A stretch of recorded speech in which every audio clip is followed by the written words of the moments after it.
سال پہلے میں نے ایک ایسا فیصلہ لیا جس نے میری زندگی ہمیشہ کے لیے تبدیل کر دی۔ میں نے اپنا قدم جیسے ہی بالی ووڈ میں رکھا، میرے لیے شہرت کے بے شمار دروازے کھل گئے۔ لوگوں کا دھیان میری طرف ہو گیا، مجھے کامیابی کے ایک نمونے اور یوتھ کے لیے ایک رول ماڈل کی طرح پیش کیا جانے لگا۔ حالانکہ میں یہ بننا نہیں چاہتی تھی، اپنی کامیابی اور ناکامیابی کے افکار کو مد نظر رکھتے ہوئے، جسے میں نے اب سمجھنا شروع کیا تھا۔ 5 سال پورے ہونے کے بعد میں اس بات کو تسلیم کرتی ہوں کہ میں اپنے کام سے بالکل بھی خوش نہیں ہوں۔ بہت وقت سے یہ میں محسوس کر رہی ہوں کہ میں کسی اور کی طرح بننے کی کوشش کر رہی ہوں۔ کچھ عرصے بعد مجھے پتہ چلا کہ اس نئی لائف سٹائل میں میں فٹ تو ہو سکتی ہوں، لیکن یہ جگہ میرے لیے نہیں ہے۔ اس پیشے نے مجھے بہت شہرت اور لوگوں کی محبت تو دی، پر دھیرے دھیرے میں اپنا ایمان کھونے لگی تھی۔ میں ایسے ماحول میں کام کر رہی تھی جہاں میرا دین ہمیشہ خطرے میں رہتا تھا۔ میں وقت گزار رہی تھی اپنے آپ کو دلاسا دیتے ہوئے کہ جو میں کر رہی ہوں وہ صحیح ہے، پر میری زندگی سے برکت ختم ہو گئی تھی۔ برکت کا مطلب صرف خوشی یا نعمت نہیں، بلکہ ایک سکون والی زندگی بھی، جس کو لے کر میں بہت پریشان تھی۔ میں اپنے روح سے لڑائی لڑ رہی تھی، اور ایک دفعہ نہیں بلکہ سینکڑوں دفعہ اپنے ایمان کی ایک الگ صورت بنا رہی تھی، اور ہر ایک بار میں ناکامیاب ہو رہی تھی۔ میں جتنا بھی کوشش کر کے اپنے آپ کو جمائے رکھنے کی کوشش کر رہی تھی، لیکن پھر بھی میں وہی انسان تھی جو یہ سوچ رہی تھی کہ ایک دن میں بدلوں گی اور جلد ہی بدلوں گی۔ میں تاخیر پہ تاخیر کر رہی تھی، یہ سوچتے ہوئے کہ میں جو کر رہی ہوں وہ صحیح ہے، اور جب بھی صحیح وقت آئے گا میں ان سب پہ روک لگا دوں گی۔ لیکن میں اپنے آپ کو اسی ماحول میں رکھتی تھی جس سے میرا سکون، ایمان اور اللہ کے ساتھ رشتہ بہت متاثر ہوتا تھا۔ میں چیزوں کو اپنے نظریے سے دیکھتی تھی، ان کی اصلیت کو نظر انداز کرتے ہوئے۔ میں ہمیشہ بھاگنے کی کوشش کرتی تھی اور ایک بند راستے پہ آ جاتی تھی۔ ایک خالی پن مجھے ذہنی تشدد دیتا تھا جس کو میں سمجھ نہیں پاتی تھی۔ پھر میں نے فیصلہ کیا کہ میں اپنی کمزوری کا سامنا کروں گی، اور اپنے علم میں اضافہ کرنے لگی، اور اپنے دل کو اللہ کے کلام کے ساتھ جوڑنے لگی۔ اللہ کے کلام سے مجھے سکون اور اطمینان ملا۔ بے شک دلوں کو تب سکون ملتا ہے جب وہ اپنے رب کے بارے میں علم حاصل کرتا ہے، اس کے اسماء و صفات کے بارے میں جانتا ہے، اور اس کے احکام کے بارے میں جانتا ہے۔ میں اللہ کی رحمت اور ہدایت پر پوری طرح ڈیپینڈ ہو گئی۔ مجھے یہ سمجھ آیا کہ میرا دینی علم بہت کم ہے۔ میں اپنے اندر بدلاؤ اس لیے نہیں لا پا رہی تھی کیونکہ میں نے یہ سمجھ لیا تھا کہ میرے دل کو سکون دنیاوی خواہشات کو ہی پورا کرنے سے مل سکتا ہے۔ میں نے یہ جانا کہ میرا دل شک و شبہات سے گھرا ہوا تھا۔ دل کی بیماری 2 طرح کی ہوتی ہے، شک و شبہات، اور دوسرا شہوت اور چیزوں کی طلب۔ دونوں چیزیں قرآن میں ہے۔ اللہ تعالیٰ فرماتے ہیں ان کے دلوں میں بیماری ہے اور اللہ ان کی بیماری میں اضافہ کرتا ہے۔ مجھے سمجھ آیا کہ اس کا علاج صرف اللہ کی ہدایت ہے، اور بے شک اللہ نے مجھے راہ دکھائی جب میں نے راہ کھو دی تھی۔ قرآن اور اللہ کی نبی کی ہدایت میری زندگی کا اصول بن گئی، اور میں تمام فیصلے اسی کے مطابق کرنے لگی، اور اس نے میری زندگی بدل دی۔ ہماری خواہشات ہماری شخصیت کا آئینہ ہے، ہماری ویلیوز ہمارے اندر کی ایمانداری کو درشاتی ہے۔ اسی طرح قرآن اور سنت سے ہمارا جو تعلق ہے وہ ہماری ایک ایک چیز کی راہ دکھاتا ہے۔ میں نے اپنے ہر ذرائع کا جائزہ کیا جس کے طرز پہ میں اپنی زندگی بتا رہی تھی۔ کامیابی ہمارے کھوکھلے تصورات سے نہیں ملتی ہے۔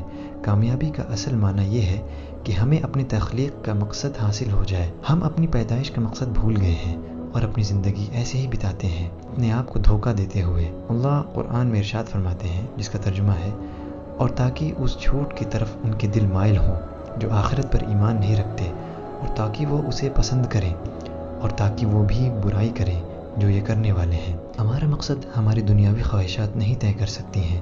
اللہ تعالیٰ فرماتے ہیں، زمانے کی قسم، بے شک ہر انسان خسارے میں ہے سوائے اس کے جو ایمان لائے اور نیک اعمال کیے، اور ایک دوسرے کو حق کی وصیت کی، اور ایک دوسرے کو صبر کی وصیت کی۔ یہ سفر میرے لیے بہت مشکل تھا۔ اپنے نفس سے لڑنا آسان نہیں ہے۔ زندگی بہت چھوٹی ہے اور بہت لمبی ہو جاتی ہے اگر انسان اپنے آپ سے جنگ لڑ رہا ہو۔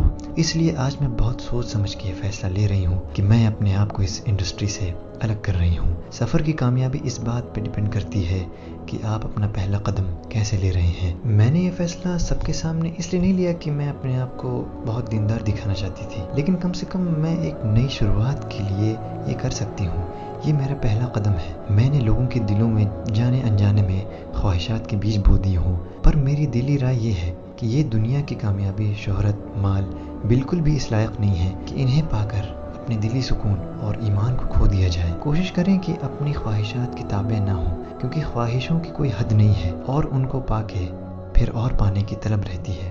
اپنے آپ کو کسی دھوکے میں نہ رکھیں، خود کے بنائے ہوئے دین پر نہ چلیں جہاں انسان حق جانتے ہوئے بھی چھپاتا ہے اور وہی چیز پہ عمل کرتا ہے جس کا اسے کرنے کا من کرتا ہے۔ اکثر ہمارے ایمان میں بہت زیادہ کمی ہوتی ہے اور ہم اسے لفظوں اور فلسفی سے پر کرنے کی کوشش کرتے ہیں۔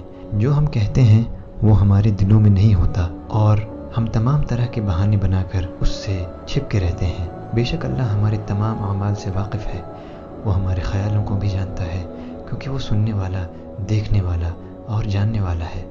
اور اللہ جانتا ہے جو تم چھپاتے ہو اور جو تم ظاہر کرتے ہو۔ اپنی جھوٹی خواہشوں کی پیروی کرنے کی بجائے سچے دل سے سچائی کو جاننے کی جد و جہد کرنی چاہیے۔ اے ایمان والو، اگر تم اللہ سے ڈرو گے تو وہ تمہیں حق اور باطل میں فرق کرنے کی صلاحیت عطا فرمائے گا۔ کامیابی کے ایسے پیمانے کو نہ اپناؤ جس سے اللہ ناراض ہوتا ہے۔ ایسے لوگوں سے بچو جو غلط راہ پہ ہیں اور اپنی زندگی کو ان کے بتائے ہوئے طریقے پہ نہ جیو۔ اللہ کے نبی نے فرمایا علیہ الصلوۃ والسلام، انسان قیامت کے دن اس کے ساتھ ہوگا جس سے وہ محبت کرتا ہے۔ کبھی بھی تکبر کی وجہ سے اپنے سے زیادہ علم والے سے رائے لینے سے پیچھے مت ہٹنا، بلکہ تکبر سے بالکل دور رہنا اور صرف اللہ پر توکل رکھنا، کیونکہ وہ دلوں کو پھیرنے والا ہے اور وہ جسے ہدایت دے دے تو کوئی اسے گمراہ نہیں کر سکتا۔ یہ ہماری ذمہ داری ہے کہ ہم ایک پازیٹیو اثر پیدا کریں، ایک دوسرے کو یاد دہانی کرا کے، اور نصیحت کرو۔ بے شک نصیحت مومنوں کو نفع دیتی ہے۔ نصیحت کا مطلب یہ نہیں کہ لوگوں کے گلے میں علم کو ٹھوس دیا جائے یا گالی گلوچ پہ اترایا جائے، بلکہ پیار اور محبت سے، تاکہ ہم اپنے آس پاس کے لوگوں پر ایک اچھا اثر ڈال سکیں۔ عمر رضی اللہ عنہ نے فرمایا، اگر تم کسی کو غلط راہ پہ دیکھو تو اسے صحیح کرو اور اس کے لیے دعا کرو، اور اس کی بے عزتی کر کے یا اس کا مذاق اڑا کے شیطان کی مدد نہ کرو۔ لیکن اس سے پہلے ہم یہ کریں، ہمیں چاہیے کہ ہم اسلام کی تعلیمات کو اپنے اندر بسائیں، اپنے عمل اور اخلاق میں، اور اس کے بعد لوگوں کی مدد کریں جو دینی علم میں تھوڑا پیچھے ہیں۔ اور یاد رکھیں، جب آپ اپنا سفر شروع کریں گے تو ضرور مشکلات کا سامنا کریں گے، اور ان لوگوں سے کریں گے جو آپ سے محبت کرتے ہیں اور آپ کے سب سے قریب ہیں۔ ایسا آپ کی پچھلی زندگی کو مد نظر رکھتے ہوئے بھی ہو سکتا ہے، لیکن امید بالکل بھی نہ ہاریے اور اللہ کی رحمت سے بالکل بھی مایوس نہ ہوئیے، کیونکہ اللہ الہادی ہے۔ اپنے پچھلے گناہوں کی وجہ سے توبہ سے بالکل بھی پیچھے نہ ہٹیں۔ یاد رکھیں، اللہ الغفار ہے۔